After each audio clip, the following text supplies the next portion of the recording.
Hello, everyone. I know no one's here right now, but hello anyway. My name is Ify. I'm an immigration lawyer. I'm here to share about the current social climate and how we can help as immigrants. Well, this channel is specifically geared towards providing tips and tools to help immigrants succeed in immigration processes and in life. So, right now, we're going through something that I think I need to speak on and try to educate as many people that are in my network, immigrants. I have a lot of discussions with immigrants around my city and just over the phone, and people not really understanding what's going on. So I put together some things. It's been so hard to come on and make a video all week because of everything that's been going on. I just have been so focused on trying to educate people and guide some people who are going through legal issues, just pretty much talking to everyone. So if you're watching today, yeah, I'll just discuss with you. It's not a formal video like I normally do, it's just a discussion. Yeah, so pretty much today's social climate, obviously we can see what's going on with the Black Lives Matter movement and the unjustified killings of Black people in America that has caused a lot of protesting and riots and things. People are just tired of being treated like they don't, matter. So that's kind of what's going on right now. And so I was talking to someone, one of my clients, actually trying to understand why she did not really support the Black Lives Matter movement, because I feel like everyone who is Black or who has been oppressed, in any group, if you're a woman or anything like that, would be, excuse me,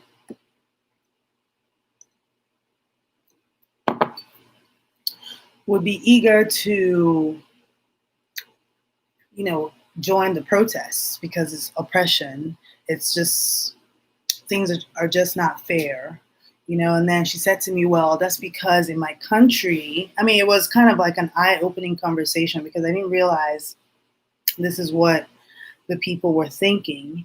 And she says, "Well, in my country, I'll be happy to have the kind of government system that America has because, I mean, Americans are always talking about, oh, my president is womanizing, or my president is, cursing people out, or all things like that." She was like, "In my country, that's normal. It's normal for the presidents to be, however, morally or socially, but, as long as they can run the country. But the issue we're having in these countries is that they're not running the country properly, and they're still having like the moral issues, which then leads into racism and tribalism and all these other types of discriminations and segregation, which causes like a problem in general for the country." So my response to that was, well, maybe,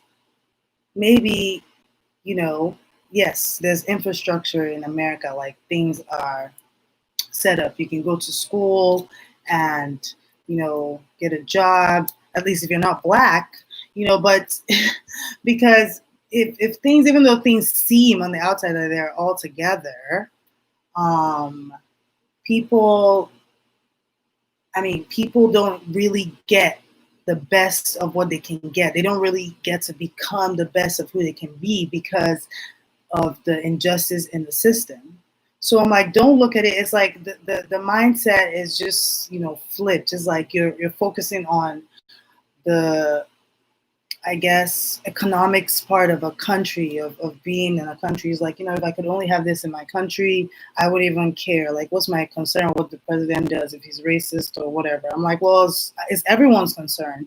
It's a world concern because racism and with the police, and just as being endorsed and people discriminating, it's just something that's going to tear at the very core of the country. So eventually they'll get to lose all these economic advances that we think, they have, because the main thing, the focus is we're humans first, and everything else is just what it is. So that was kind of like where I went with that with her. I was like, well, this is an eye-opening experience for me, because I never knew that. I never knew that people thought that way, choosing economic progress, I guess, over. Do you believe that racism is a problem in the U.S. and stuff like that? I'll be happy to talk with you about it, and just to hear your views, because I like to hear people's views and kind of like hear what they're saying. And just to see, I mean, because I'm not saying like my views are always right. I just like to hear different opinions, just to um, you know, check myself and check other facts and things like that. Yeah. So another thing I hear in my conversations with people about Black Lives Matter is, well, I just want to mind my business. It doesn't affect me. I just want to mind my business. It doesn't affect me. I'll just stay in my lane. I don't get pulled over and all that type of stuff. I'm like, well, um, it does affect you. Even though maybe you've never been pulled over since you came to the US, you've lived here for 15, 20 years. Oh, these people, they must be doing something, it's their fault.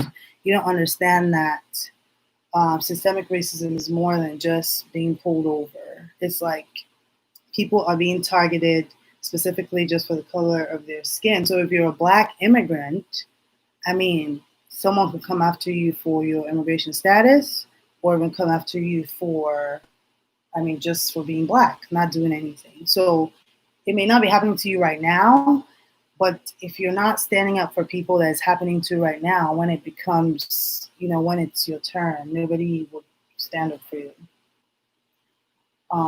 So that's my take on that. It's like it's a world issue. You may not be. You may feel like, oh, I don't have food to eat, so why should I care about racism or anything like that? Or as long as I can have food or do this or do that, um, it doesn't really concern me. But eventually it will, if the system is not, if something is not changed like soon, eventually it starts to affect everyone. And someone could just come to your house and just kill you or do whatever, and hold on to some rule or law or something, and you don't have any defense. So it's everyone's problem. If you're an immigrant, especially, I know immigrants find it harder because obviously, you're not really a U.S. citizen. But the thing is, if you've come to the U.S. to live, you deserve to live a free, successful life. You don't deserve to be discriminated against because of your skin color or because of where you come from. This country was built kind of like it's a melting pot, as we already know. It was built with different tribes and different people contributing, especially the Black people through slavery. So, we're really all we really all can benefit from being here. So there's no like, oh, I'm an immigrant. It doesn't concern me. It concerns all of us. And if you're planning on raising children here and doing all that stuff, it definitely concerns us. I see some people coming into the video. If you can say something so I can know who you are, subscribe to my channel so we can get together more often. I'm going to be coming live. This is my very first live, so we'll see how it goes. I want to come live at least twice a month to share things like this, share tools. It's not only tips about immigration law I'm here to share on this channel. It's mostly, tips to help you with your immigration process, and then tools to help you with your life as an immigrant in America. So that's what this channel is about. Well, what can we do? Everyone on Facebook, Instagram, Twitter, everywhere, there's so much talk about what's going on. So we already know the issue. We already know is systemic racism.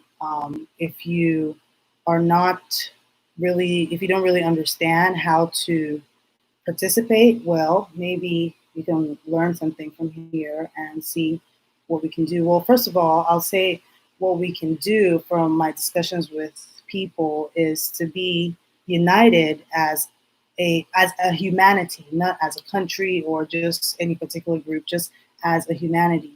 Because the way I see it when I discuss with my sister, I see humanity as one big body, one big person, you know, head up in the sky, arms like reaching out, literally like a big person. And, the US is the arm, West Africa is another arm, you know, Asia, the continent of Asia is on the head or something like that, just different parts of the body.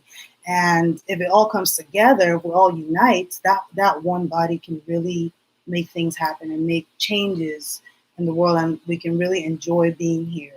But if we're divided, it just won't work. It just can't. We're amputated.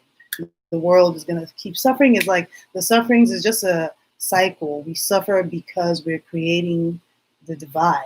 So the more we keep trying to, you know, put another group down, or even tribalism within a group is just so funny. Like, because we don't realize that the more we separate, the more there'll be problems in humanity, like the rapes and just violence. It's just that hate, that needs to go away. That's one of the things that would help. And then obviously changing laws and making new reforms and things that are practical, that can actually work to, help people on a day-to-day basis. It's pretty easy. I've been reading several articles and different suggestions from people, especially police reforms, like, for example, making it to where the cop doesn't even have to interact with you except you commit like a really serious crime like murder or something including violence and guns. But if it's like a traffic stop, I mean, there's cameras everywhere. They could just use that, send you a ticket or whatever. If your tail lights out, obviously they can scan your license plates and get your information and just send you that because all these civil behaviors and trying to really monitor every single thing in every neighborhood is causing a lot of interactions. I thought that was a pretty good point or a pretty good reform that would change things, at least in America. And then in your own countries and wherever you are, just different laws that prohibit certain activities and certain people just need to be changed. It's like we need to move away from any type of discrimination or any type of restrictions just because of whether you're a woman or race. Like, it just doesn't, like, the world, we need to come together as a world, and that's how things are going to get better. If you are an immigrant, specifically, since I'm an immigration lawyer, so I speak to immigrants all the US, and you want to help out, you've spoken on social media and all that, you can actually do so by volunteering. There are so many places to volunteer that need people to help with the Black Lives Matter movement. Even though as an immigrant maybe you can't participate in government, which is something I'm going to talk about next, just the different parts of government and how an immigrant can actually impact the laws and reforms in the US and really make a difference that way. So yeah, so if you can't vote right now, maybe you are a green card holder or just on a work visa or student visa, you can definitely volunteer to help people out. And if you have a skill like a writing skill or even speaking, you can make videos, write articles, just educational information out there to help people get educated. And it might seem like you're not doing anything, but when you share it to one person, that person shares it to their own network and it just gets out there. And people are able to, because most of it is just ignorance. Like I've discussed with some people who just don't really understand how it's systemic and how it's really affecting, like, how it's really affecting the world and how it's really going to get worse if nothing has changed. So use your skills to educate people, even in person, But I'll just say this: that if you are actually joining a protest, which you can legally, if you're on a visa or anything, there's no you don't have to be a U.S. citizen or anything of that nature to actually peacefully protest. That is, stand out there with signs and all that stuff.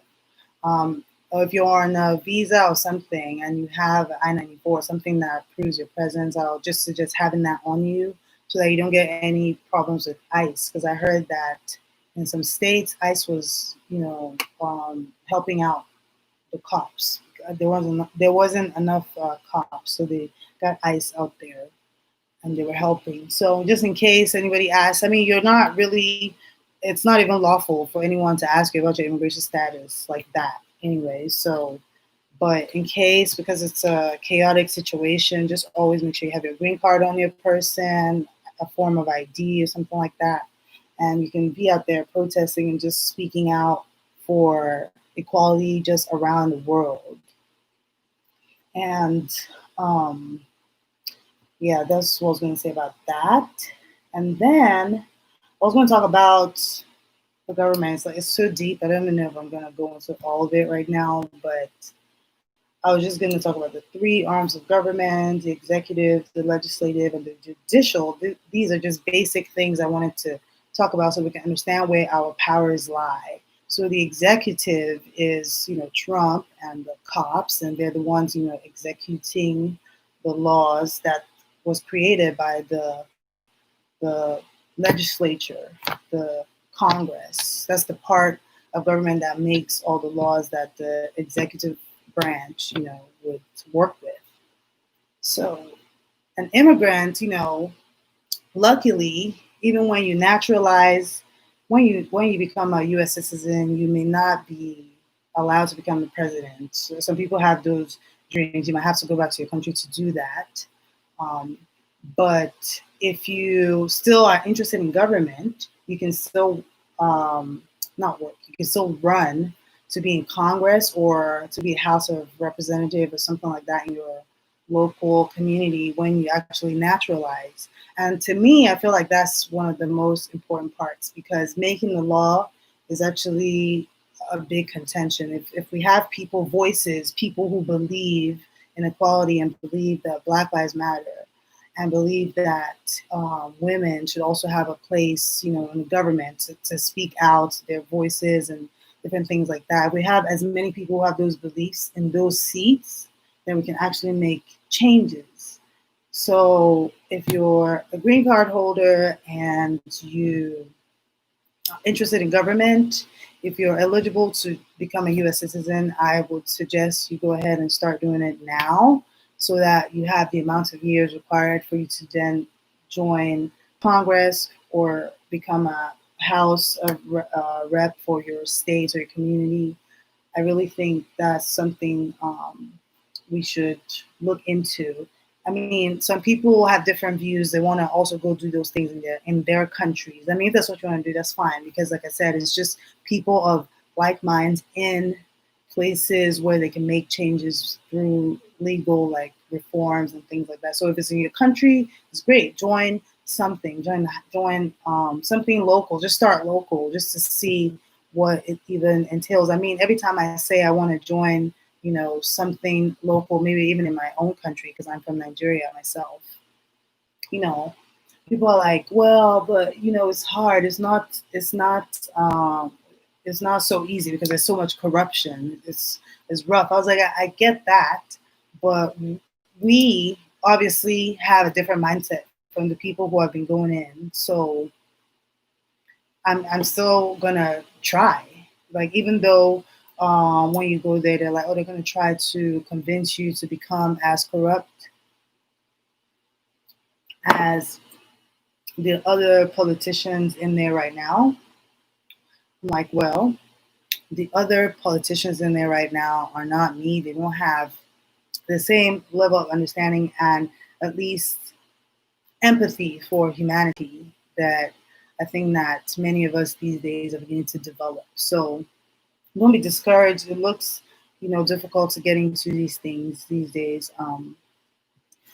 just because of the corruption and all that. But it's still possible. So yes, join. the Congress, House of Representatives. Let's change these laws and make things more comfortable and easier for us as a humanity to just do great and do better. Anyway, it's been 20 minutes. I've been live. Excuse me. It's new, so I don't know if anyone watched this. If you did, if you can leave a comment, do so. I will try to come live again later this month. I just don't know if I'm going to be keeping up with the weekly posts for right now, just because of everything going on. But I'll try to keep it relevant and try to educate anyone who has any questions. I actually did write that down here to offer for this month and during this period, at least just for June. Let me just say June. I'm going to be offering free consultations for U.S. citizenship. So if you're a green card holder and you're watching this and you don't know if you're going to be eligible to become a U.S. citizen, you can contact me. I can quickly discuss with you your options, because I'm all about becoming naturalized so that we can make changes that would affect every one of us individually and the world at large. So thank you for watching. I will see you next week and have a great Friday. It's evening right now, so I'm going to relax and just think of more things to talk about with you guys. So thank you and bye.